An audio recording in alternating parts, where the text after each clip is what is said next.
Diesel मिलता है, petrol 30-32 रुपए में मिलता है, उसको आप 90 से 100 रुपए बेच रहे हो। आपके बाप का राज है क्या कि लूटोगे, खाओगे, खुद 15-15 लाख के सूट पहनोगे, किसान है उसके तन पे कपड़ा नहीं है, मजदूर के तन पे कपड़ा नहीं है, आप घूम रहे हो, वहाँ 36 तरह के व्यंजन खा रहे हो, वो सूखी रोटी खा रहा है, और किसान ने अगर पिज्जा खा लिया तो उसको सोशल मीडिया पे चलाते हो, पिज्जा क्यों खा लिया? क्योंकि भाई आपको ही अधिकार है पिज्जा खाने का, आपको ही अधिकार है कूलर में सोने का, आपको ही अधिकार है एसी में रहने का, आपको ही अधिकार है पैंट शर्ट पहनने का। आपके बाप दादा ही लेके आए थे क्या प्रॉपर्टी? आपके तो मैं चाय बेचने वाला था।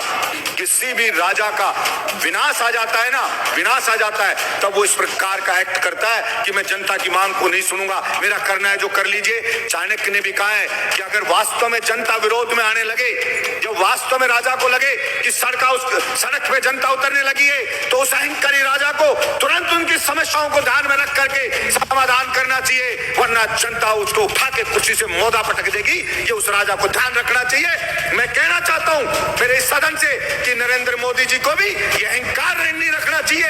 ये जनता उठा के ऐसा पटक देगी कि वो कल्पना भी नहीं कर सकते। और वही लोग जो आज मोदी मोदी कर रहे हैं, जो आज जयकारे लगा रहे हैं, वही उनको गाली देते हुए नजर आएंगे कि इस मोदी के कारण हम बर्बाद हो गए, सब कुछ लुट गए, जनता की गालियां खा रहे हैं। वो सबके देश जो बना है वो यहाँ पे रहने वाले लोगों से सभापति महोदय देश बना है। अगर वहां के लोग खुश नहीं है, अगर वहां के लोग संतुष्ट नहीं है, तो वो देश कैसे खुशहाल हो सकता है? सिर्फ झूठे नारे लगाने से, झूठी बातें करने से कोई देश खुश नहीं हो जाता। सभापति महोदय किसान पढ़े, अलग अलग बॉर्डर पे पढ़े, 2 मिनट में कर रहा हूं। सभापति महोदय अलग अलग बॉर्डर पे पढ़े, बच्चे उनके बैठे हैं, महिलाएं वहां पे बैठी हैं, विनती कर रहे हैं बेचारे कि साहब ये 3 जो बिल लाई है केंद्र सरकार, इससे हम बर्बाद हो जाएंगे, हमारी मंडियां बर्बाद हो जाएगी। प्रधानमंत्री जी इन तीनों बिल को वापस ले लो। और प्रधानमंत्री जी को इतना अहंकार हो गया है कि मैंने जो बिल ले आया, भला उसका विरोध किसी ने क्यों कर दिया? उस अहंकार में वहां कीलें लगा दी जाती हैं, वहां पे ऐसे ऐसे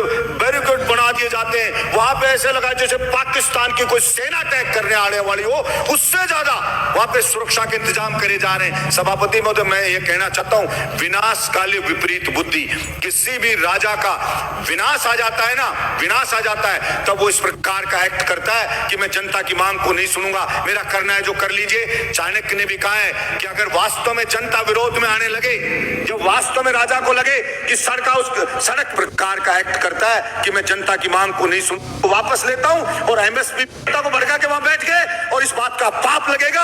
और आपको मैं तो कहता हूं कि देखना, इसी जिंदगी में रहते रहते आपको सजा भुगत के जानी पड़ेगी। ये मैं आपके बीच में